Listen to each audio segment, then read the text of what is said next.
안녕하세요. 오늘은 아이고, 생각의 탄생 읽어볼게요. 어디서부터 읽을 거냐면 69페이지 마르셀 듀샹이 재발견한 일상의 가치들. 예리한 관찰자들은 모든 종류의 감각 정보를 활용한다. 위대한 통찰은 세속적인 것의 장엄함, 즉 모든 사물에 깃들어 있는 매우 놀랍고도 의미심장한 아름다움을 감지할 줄 아는 사람들에게만 찾아온다. 사람들은 그토록 숱하게 욕조에 들어가면서도 몸을 담글 때 수면이 높아지는 것을 중요하게 생각하지 않았다. 물질의 비중이 배수량과 관련 있음을 간파한 사람은 수학자 아르키메데스였다. 많은 사람들이 망치질을 했지만 그 소리를 유념해서 듣지는 않았다.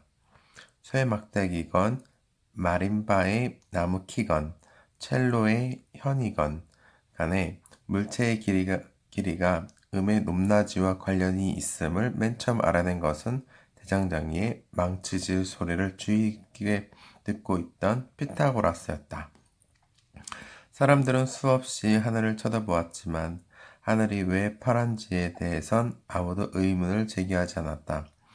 여기에 의문을 가졌던 최초의 인물은 18세기 물리학자 존 틴달이었고, 그는 하늘의 색깔이 대기 중의 먼지나 다른 입자들과 부딪혀 산란하는 햇빛에 의해 결정된다는 것을 밝혀냈다.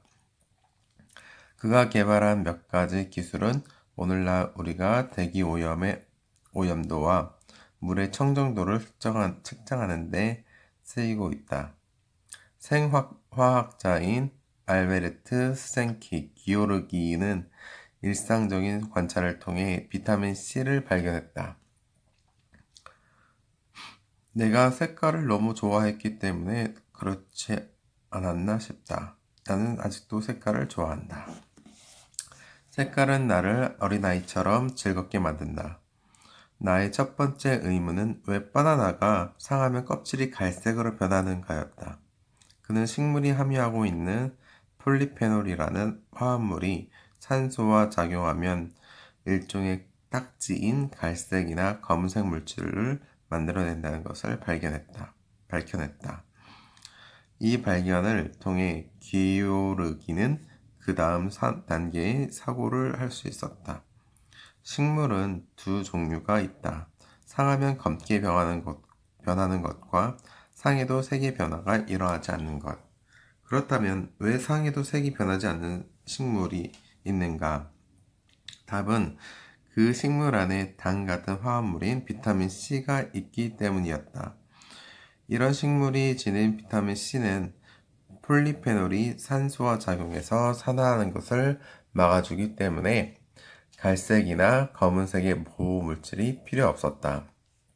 그래서 겉이 상했을 때 색이 변하는가 바나나, 변하지 않는가 오렌지를 단순히 보는 것만으로도 과일들의 비타민C 함유량을 알 수가 있는 것이다.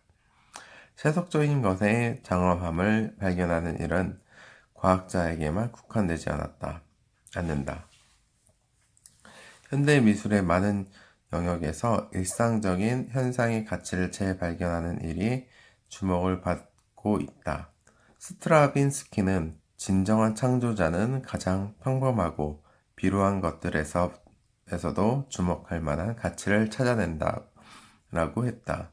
무용가 머스 커닝햄은 선구적인 안무 작품에서 작은 동작을 추구했는데 이는 그가 스튜디오 창문으로 내다본 거리 사람들의 동작에서 따온 것이었다. 그들은 대개 큰 동작으로 옮겨가기 직전의 동작들이었다. 아무리 기묘한 동작이라 하더라도 거기엔 누군가가 발견하고 활용할 수 있는 표현의 아름다움이 있는 것이다. 무용가 애너 할프린은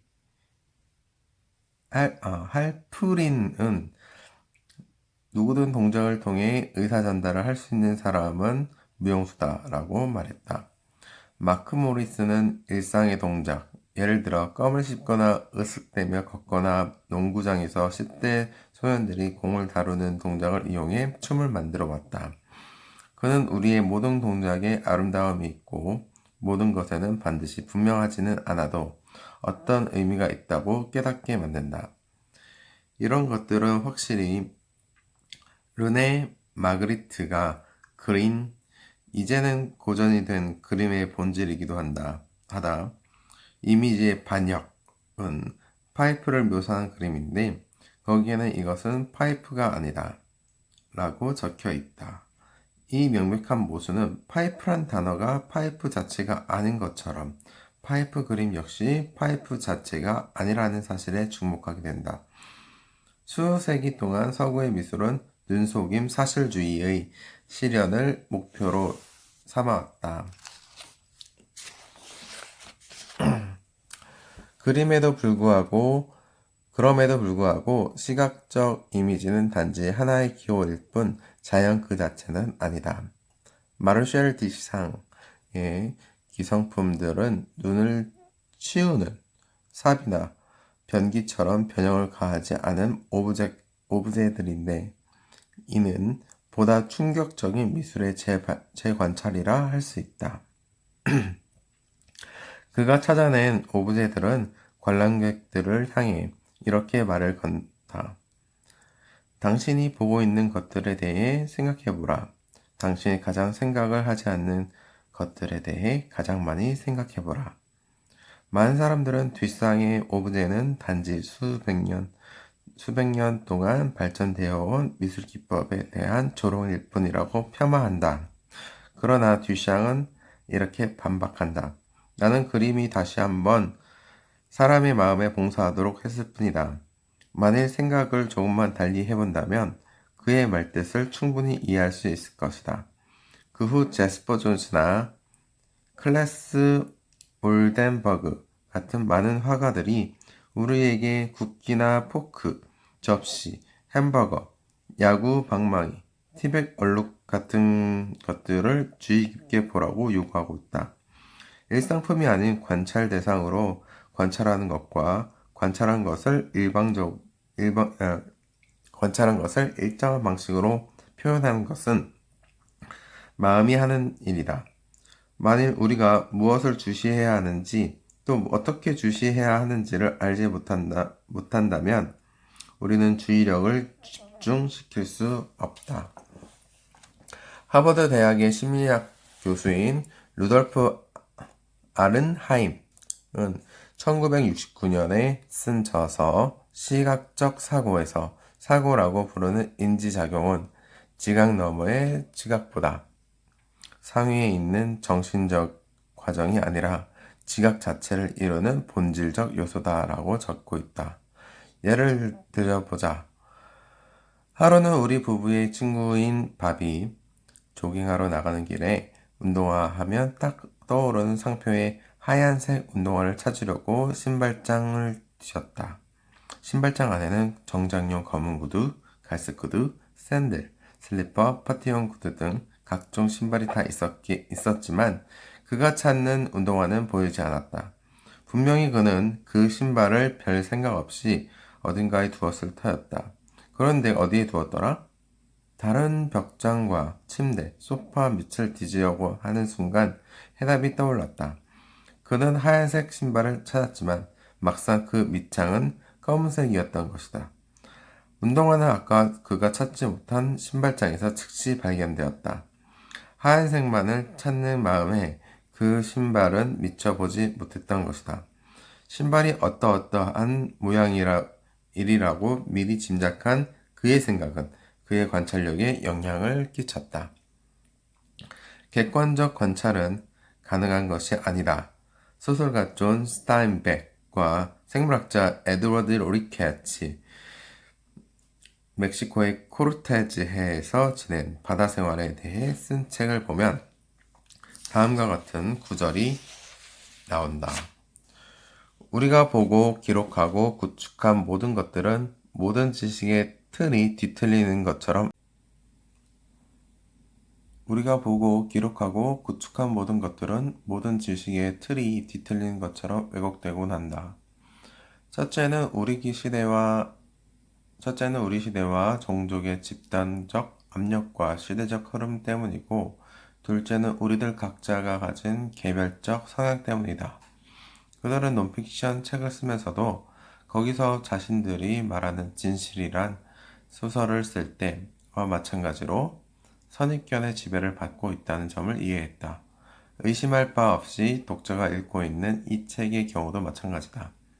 생각에서 무엇이 중요한가를 관찰하는 우리의 행위도 우리 자신이 갖고 있는 정신적 편견과 개인적인 경험에 의해 확실히 영향을 받고 있는 것이다.